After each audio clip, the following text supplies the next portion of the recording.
The encounter. As the evening sky deepened into shades of navy blue, the streetlights flickered on, casting a soft, yellowish glow over the quiet streets of the city. Officer Rowan Montgomery, a 33-year-old black police officer, had just finished a long shift, but the night was far from over. Patrols along the outskirts of the city were his responsibility, and tonight the streets felt unusually still. The hum of his car engine was the only sound that accompanied him as he cruised down an empty road. Rowan's eyes scanned the surroundings, his instincts alert. It was then that he noticed a vehicle ahead of him, a silver sedan, moving at an odd, slow pace.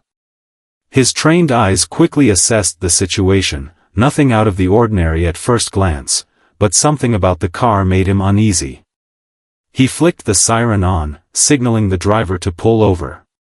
As he approached the vehicle, he saw the driver, a white man, around 35 years old. The man's face showed impatience, and he lowered the window slowly, rolling it down just enough for Rowan to hear him grumble, "What's going on, officer?" Rowan stood tall, his posture straight, projecting authority. "Evening, sir. I noticed you were driving a bit slowly. I just need to check your documents." The man sighed dramatically, reaching into the glove compartment and pulling out the registration and insurance papers. Rowan's gaze wandered for a moment to the back seat. What caught his attention was the small girl sitting there, her body hunched slightly as if trying to make herself smaller. She couldn't have been more than 9 or 10 years old. The girl wore a soft pink dress, her dark skin glowing faintly in the streetlight. She had a stuffed bear clutched tightly in her hands, her knuckles white from the grip. Rowan's eyes narrowed as he noticed the bear. It was eerily similar to the one his own daughter, Josie, always carried to bed. But what troubled him the most were the girl's eyes. They were bloodshot, as though she'd been crying for hours. The weight in those eyes felt heavy, as if she was trying to communicate something that words couldn't capture. Rowan cleared his throat, trying to push the unsettling feeling aside. "Who is the girl to you?" he asked, his voice calm but carrying an edge. The man's demeanor shifted slightly, his lips thinning as he glanced in the rearview mirror. "She's the granddaughter of billionaire Charles Reynolds. I'm just taking her to have dinner with him. It's a bit of a rush. You know how it is with high society." Rowan processed the man's words, but his mind didn't let go of the girl. Her face, a silent cry for help, gnawed at his thoughts. Before he could speak again, the girl whispered softly, "I'm not," but the man snapped, his voice harsh, "Hurry up with the check, officer. We're in a rush. She really is his granddaughter. If you don't believe me, call him." Rowan's brow furrowed. Something felt off. But before he could pursue the matter further, a fellow officer, white, younger, and calm, approached from behind, his expression unreadable. "Rowan," the officer said quietly, "don't make this harder than it needs to be. The girl is Charles's granddaughter. You can't interfere. Let them go." Rowan hesitated, his heart pounding in his chest. The girl's gaze never left him, and he felt a sudden, overpowering urge to do something, to ask more questions, but the words stuck in his throat. The officer's command was clear, and with a deep breath, Rowan reluctantly checked the documents. There was nothing unusual, nothing to suggest anything was amiss. He sighed heavily, handed the papers back to the man, and stepped away as the car pulled away. But something lingered in the air, a chill, a nagging sensation that refused to leave him. As the car disappeared down the road, Rowan's eyes fell on something small but significant, a name tag on the girl's backpack. It read, "Camp Hope," the name of a summer camp for black children. Rowan's heart skipped a beat. His daughter Josie had just been sent to that very camp. The realization hit him like a cold wave. His thoughts raced as the car turned a corner and disappeared from view, but the girl's eyes, those pleading, silent eyes, kept him rooted to the spot. What was she trying to say? Why did she seem so desperate for someone to help her? With a sigh, Rowan climbed back into his patrol car and drove home, his mind swirling with unanswered questions. The unsettling discovery. The streets outside Rowan's home were eerily quiet as he drove down the familiar road toward the comfort of his house. The city's lights glowed faintly in the distance, but the further he traveled into his neighborhood, the more peaceful everything seemed. It should have been a calming return to his personal life after a long, draining shift. But the events of the night gnawed at him, demanding his attention. When Rowan finally pulled into the driveway, the headlights briefly illuminated the well-kept front yard of his house. He could see Mia, his wife, sitting on the porch swing, sipping a glass of iced tea. She looked up, her face breaking into a warm smile as he stepped out of the car. "Hey there," Mia greeted him softly, as she often did after his late shifts. "How was it?" Rowan's lips parted, but no immediate answer came. He had been caught in a spiral of conflicting thoughts ever since he pulled that car over. The girl in the back seat haunted him, and the encounter felt like a mystery he wasn't sure he was equipped to solve. Even as he walked toward the porch, the knot in his stomach grew tighter. "It wasn't a good night," Rowan replied slowly, taking a seat next to his wife, trying to shake off the weight of his thoughts. Mia tilted her head, her eyes full of concern as she set her glass down. She was used to Rowan's serious demeanor, but tonight he was different. More distant, like a piece of him was somewhere else. "What happened? You seem off." She reached for his hand, squeezing it gently. Rowan sighed deeply, leaning back against the porch railing. "I pulled over a car tonight. There was a man, taking a little girl to meet some billionaire. He said she was Charles Reynolds's granddaughter. But something about the whole situation doesn't sit right with me, Mia. I can't stop thinking about it." Mia raised an eyebrow. "What was wrong with it?" "The man seemed too eager to get rid of me. He kept rushing me through the check, like he was trying to push me into letting them go. But it wasn't just that. The girl, Mia, there was something about her." Rowan's voice trailed off as he tried to find the words that could convey the unease he felt. Mia gave him a gentle smile, clearly trying to comfort him, but Rowan couldn't shake the image of the girl's red, puffy eyes. The stuffed bear. The silent plea in her gaze. "Maybe you're just overthinking it," Mia suggested, her voice calm and soothing. "You know you can't solve every problem, right?" "I don't know, Mia," Rowan muttered, his eyes drifting to the quiet street in front of their house. "It didn't feel right. I've been a cop for a decade. I know when something's off. And tonight, something was definitely wrong." Mia squeezed his hand again, more firmly this time, trying to anchor him to the present moment. "So, what are you going to do about it?" Rowan didn't know how to answer that. He stared down at their intertwined hands, the weight of the question hanging in the air. He knew he couldn't just let it go. His instincts, sharpened by years of service, told him that there was more to this story, something buried beneath the surface, waiting to be uncovered. "First thing tomorrow, I'm going to dig deeper," he finally said, determination slowly creeping into his voice. "I'm calling the camp." Mia gave him a supportive nod but said nothing more. She knew her husband too well. Once he set his mind on something, there was no stopping him. And when he got this feeling in his gut, there was no telling how far he would go to uncover the truth. The next morning, Rowan woke up earlier than usual, the weight of the unresolved mystery pressing on him even before he opened his eyes. He got dressed, grabbed a quick coffee, and drove to the police station. But before he got started on his usual duties, there was one thing he had to do first. He parked in front of the small office for Camp Hope, the summer camp where his daughter Josie was spending the summer. He had spoken to a counselor on the phone the night before, but he hadn't gotten the answers he needed. Today, he planned to dig a little deeper. The camp was situated on a secluded patch of land surrounded by dense woods, a place meant for kids to escape the chaos of the city and experience nature. The towering trees provided a sense of seclusion, and the camp's main building, though simple, had an inviting warmth about it. Rowan walked up the front steps with purpose, his boots crunching against the gravel beneath his feet. Inside, the camp office smelled faintly of pine wood and fresh air, the kind of scent that would instantly relax any parent dropping their child off for a summer of adventure. But today, the calmness of the place did nothing to ease the unease growing inside Rowan. He approached the desk where a young receptionist was typing away on her computer. "Good morning," Rowan greeted her, his voice polite but firm. "I'm Officer Rowan Montgomery. My daughter Josie is enrolled here for the summer, and I was wondering if you could help me with a few questions." The receptionist glanced up, offering a friendly smile.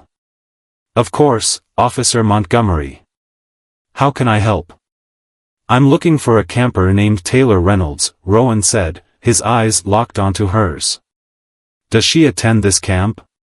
The receptionist's smile faltered for a fraction of a second, but she quickly recovered, her fingers tapping lightly on the keyboard. "I'm sorry, I don't have any information on her. We respect the privacy of all our campers." Rowan's heart began to race, but he kept his voice steady. "Are you sure? I know the girl is here. I saw her name tag." The receptionist paused, her fingers hovering over the keyboard, and for a moment, it seemed like she was about to say something more.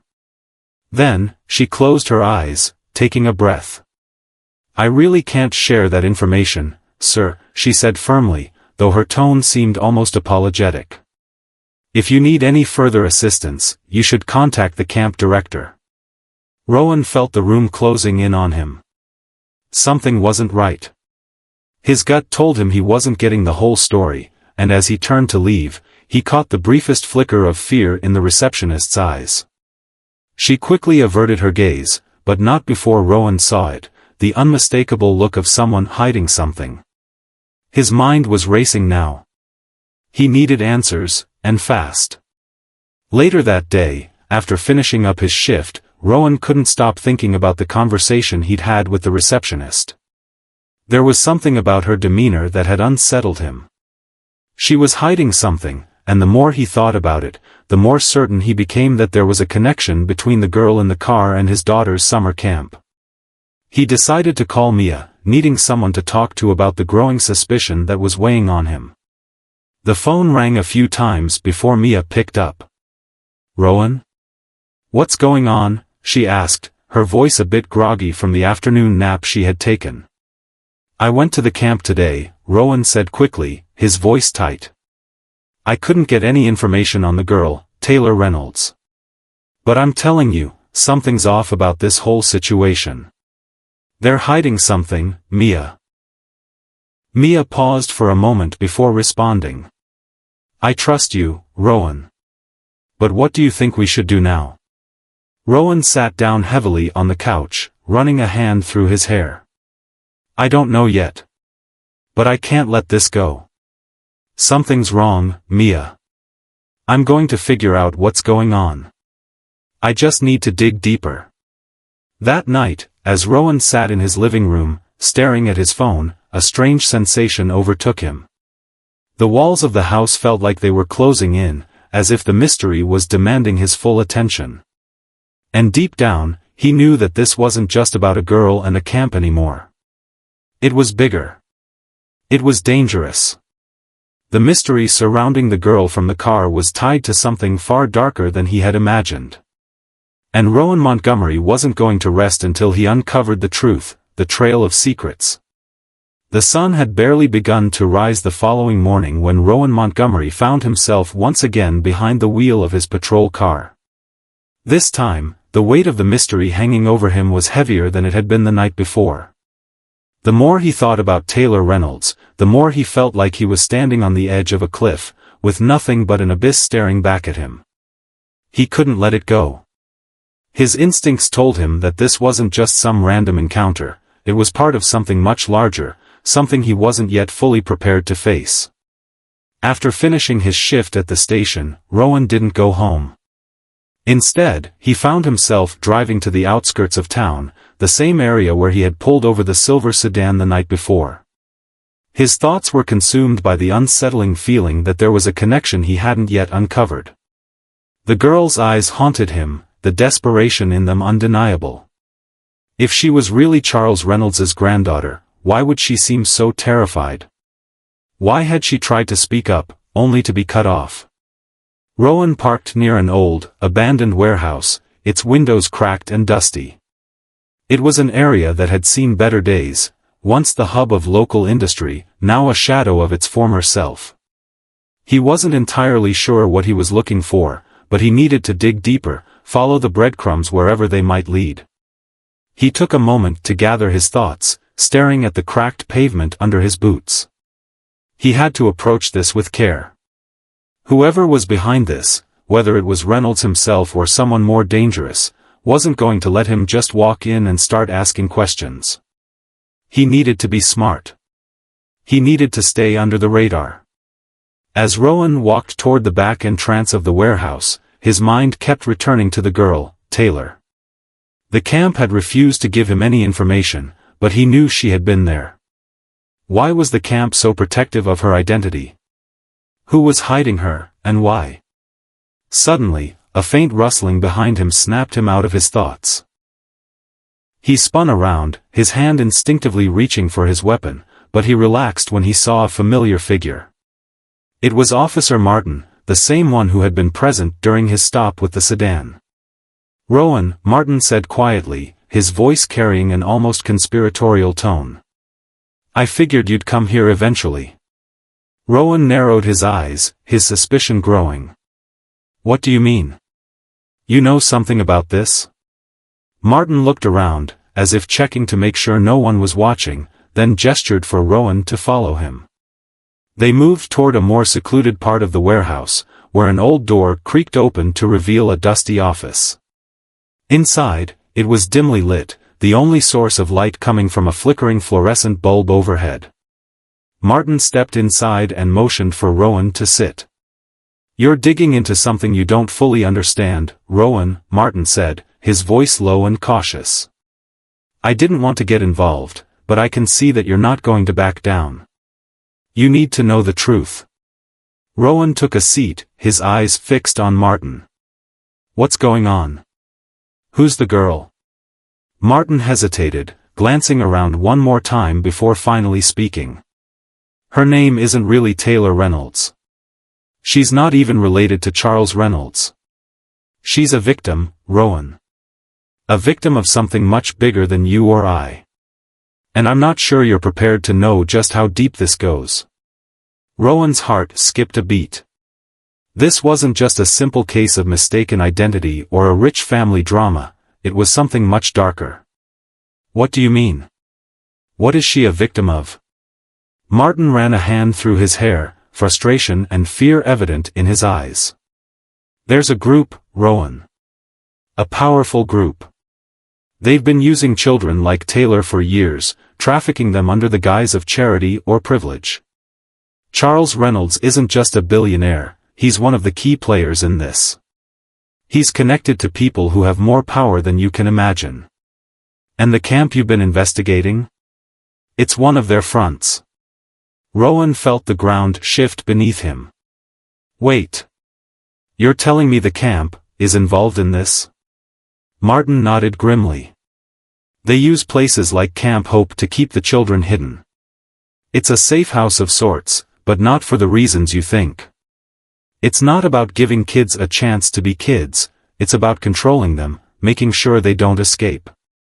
And that girl you saw last night, Taylor, she was one of the ones who managed to get away.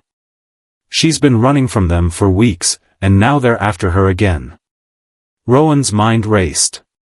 Everything he thought he knew about the case had just shattered into 1,000 pieces. This was no longer just about a strange encounter during a routine traffic stop. This was about something far more insidious, something he wasn't prepared to face. He thought of his own daughter, Josie, who had just returned from the camp a few days ago. Was she safe? Had she seen something? Was she involved in this somehow? "Why didn't you tell me this sooner?" Rowan asked, his voice rising with a mix of anger and disbelief. Why the hell are you telling me now? Martin's expression darkened. Because I was trying to protect you, Rowan. These people, they don't care who they have to destroy to get what they want. If you keep digging, they'll come after you. They'll come after your family. I didn't want that to happen to you. Rowan's jaw clenched. The fear in Martin's voice was real, but that only made him more determined. He wasn't going to back down now. Not after what he'd heard. Not when his daughter might be involved. I don't care about the danger, Rowan said, standing up and pacing. I'm not going to let them get away with this. I need to know everything you know. And I need to find that girl. I need to find Taylor. Martin stared at him, a mix of pity and apprehension in his eyes. You don't know what you're up against, Rowan. These people are dangerous, and they'll stop at nothing. You're not just fighting against some criminals, you're going up against a system that's been in place for decades. They have influence, resources, everything. They can make people disappear. They can make people like me disappear. Rowan turned to face Martin, his expression hardening. I don't care. I'm not backing down. And if you know something that can help me find Taylor, if you know anything that can stop this, I need to know now. Martin sighed, clearly torn. After a long pause, he finally spoke. All right. But if we're doing this, we're doing it right. We need to be careful. We can't let anyone know what we're up to. Rowan nodded. I'm in. We're going to bring this whole thing down. Later that night, Rowan and Martin met in the darkened parking lot of a nearby diner. The only other people around were the late-night workers cleaning up, unaware of the secret meeting taking place in the shadows.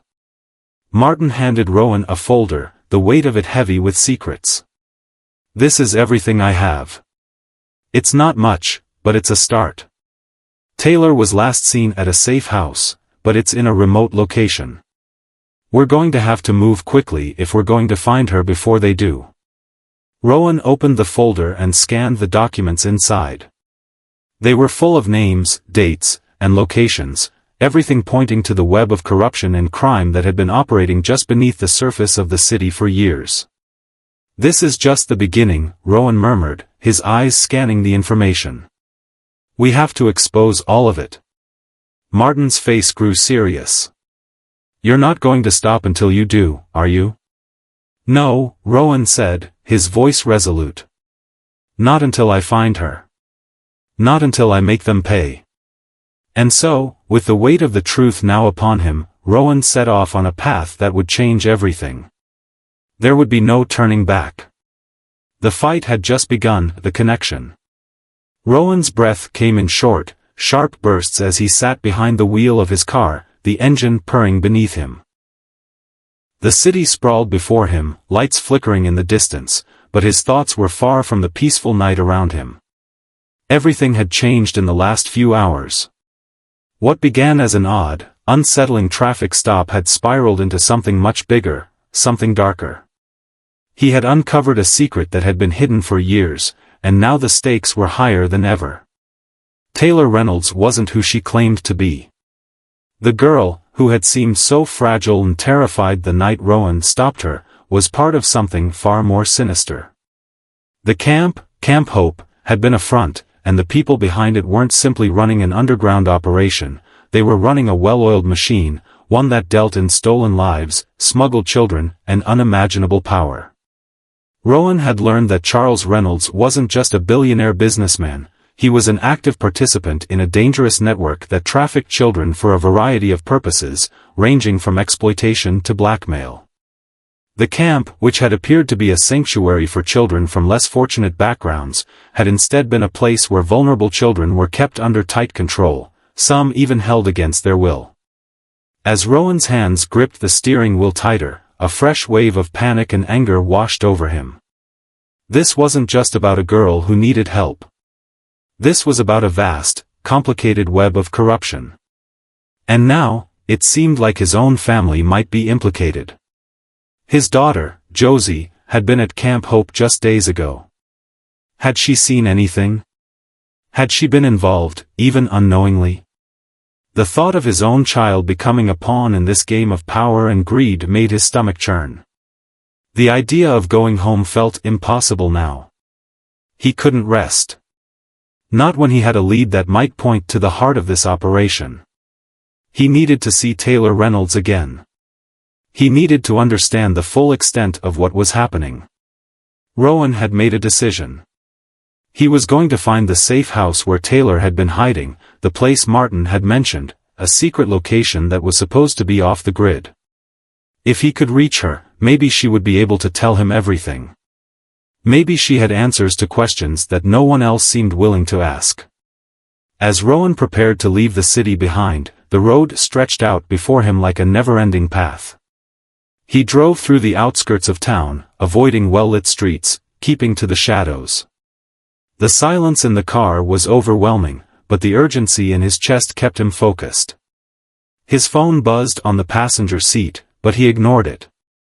This wasn't the time for distractions. An hour passed before he reached a narrow, winding road lined with trees that seemed to swallow the light from his headlights. The safe house was supposed to be somewhere in this area. He had no exact address, just a rough location from the documents Martin had given him. The house was secluded, hidden by the dense forest, and designed to keep outsiders away. It felt like a trap, and Rowan had no intention of walking into it blindly. Rowan slowed his car as he approached a small clearing, his heart rate quickening as he scanned the area. There was nothing but trees for miles, no other houses, no sign of activity. This place felt like the edge of the world. As he crept forward, he caught sight of a dilapidated house at the far end of the clearing. It was an old, run-down building with peeling paint and broken windows. The kind of place you'd pass without a second glance. But something about it felt off. He parked his car a distance away, careful to keep it hidden from view. Rowan knew that if there were any guards or watchful eyes around, he would be easy to spot. He grabbed his flashlight and stepped out into the cold night air, the damp earth beneath his boots muffling his footsteps. Every sense in his body was on high alert as he moved toward the house, his eyes scanning the surroundings for any sign of movement. The house itself stood eerily still, as if it had been abandoned for years. The front door was slightly ajar, and the faint light from within flickered through the gaps. Rowan moved closer, crouching low to avoid detection. The closer he got, the more he could feel the weight of the situation. His pulse quickened, and his hand hovered near his weapon. As he reached the doorway, he paused, listening. The only sound he could hear was the rustle of wind through the trees. There was no movement from inside. No voices. Nothing.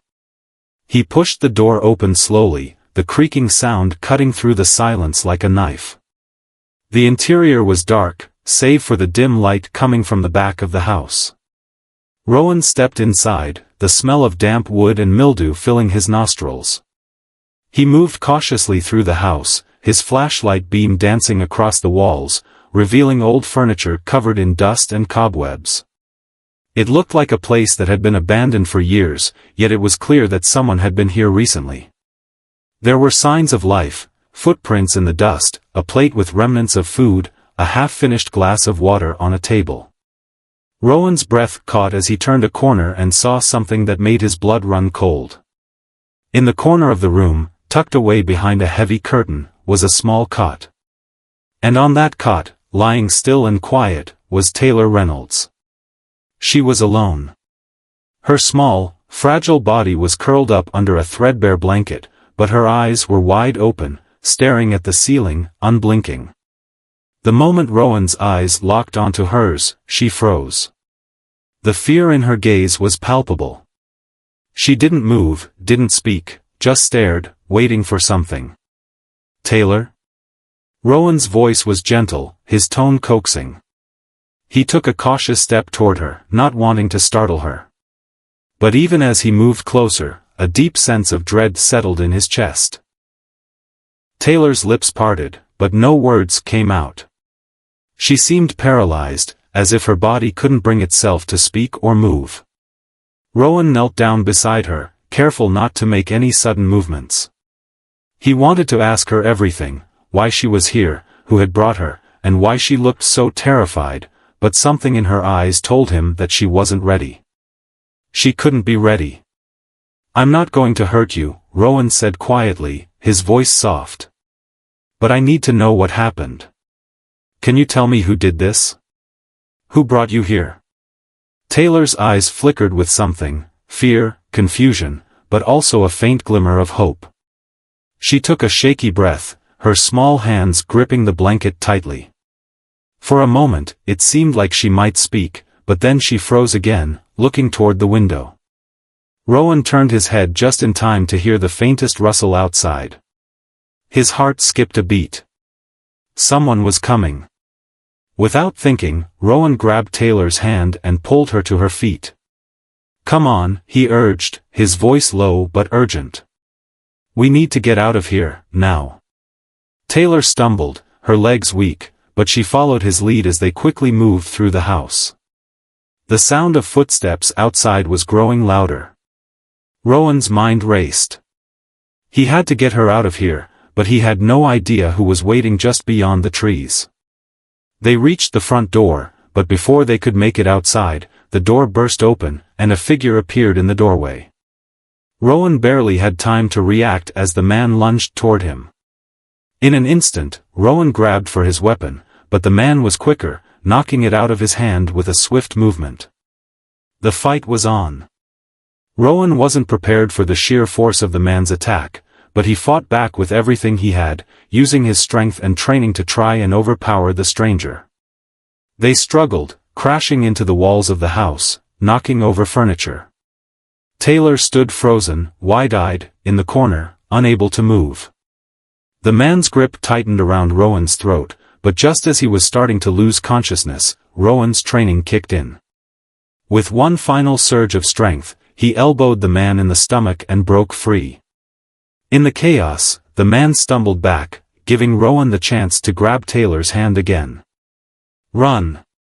Rowan shouted, his voice raw. He didn't have time to think, didn't have time to calculate the risks. They needed to escape. They darted out the door and into the night, the cold air biting at their skin as they sprinted toward the safety of the trees. Rowan glanced over his shoulder just in time to see the man recovering, his face twisted in fury. But they were already too far gone. Rowan's heart pounded in his chest as they disappeared into the woods, the sounds of pursuit growing fainter. He didn't know what waited for them ahead, but one thing was clear, this fight was only just beginning, the rescue mission. The wind whistled through the dense trees as Rowan and Taylor raced through the forest, their footsteps heavy against the soft earth. Rowan's heart hammered in his chest, the sound of their pursuers growing distant but never quite fading. He wasn't sure how much time they had before the men would catch up to them, but the adrenaline coursing through his veins kept him moving, pushing forward through the darkness. Taylor was slower than Rowan, her small legs struggling to keep pace, but she was determined. Her hand was tightly gripped around his, her knuckles white from the pressure. Her fear was palpable, and he could feel her body trembling beside him.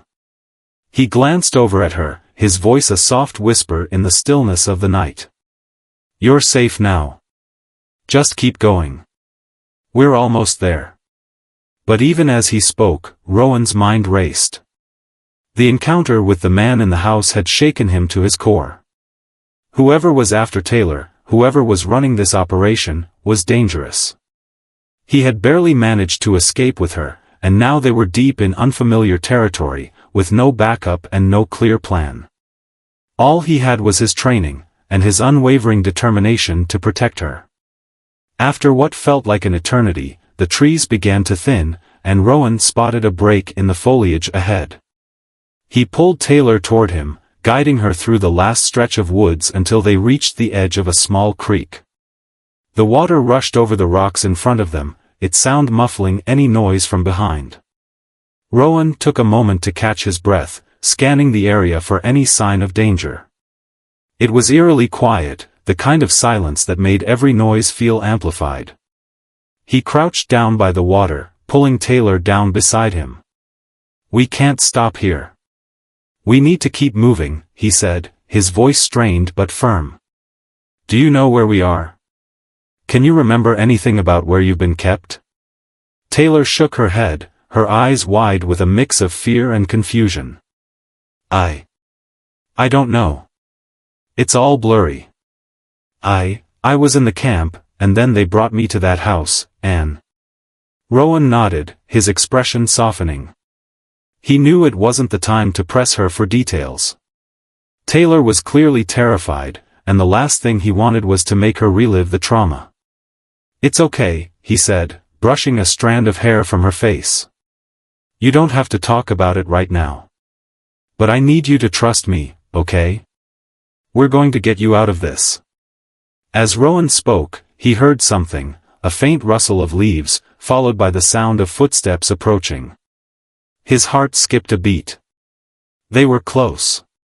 He pulled Taylor to her feet, his hand wrapping around her wrist as he began to move once more. "Come on," he urged her, his voice barely a whisper. "We need to get to the highway. We need to get somewhere we can call for help." They moved as quickly and quietly as they could, staying close to the trees to avoid being seen.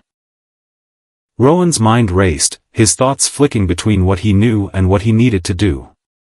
He had no plan, no resources, but one thing was certain: he couldn't let them take Taylor back. Not after what he had learned. After what felt like an eternity, they finally reached the highway. The moon hung high above them, casting a pale light over the empty road. Rowan glanced around, trying to assess their options. There was no sign of a nearby town, no lights in the distance, just the endless stretch of asphalt, stretching into darkness. Rowan cursed under his breath. He needed to get to a police station. He needed to contact backup, alert the authorities, but there was no way to know if they would be able to get to them in time. They were deep in the woods, far from any major roads, and Rowan couldn't shake the feeling that the men who had been pursuing them were already planning their next move. "Stay close," he whispered to Taylor, his hand firmly on her shoulder. "We're going to make it. Just a little further." But as they moved along the roadside, a car's headlights suddenly appeared in the distance.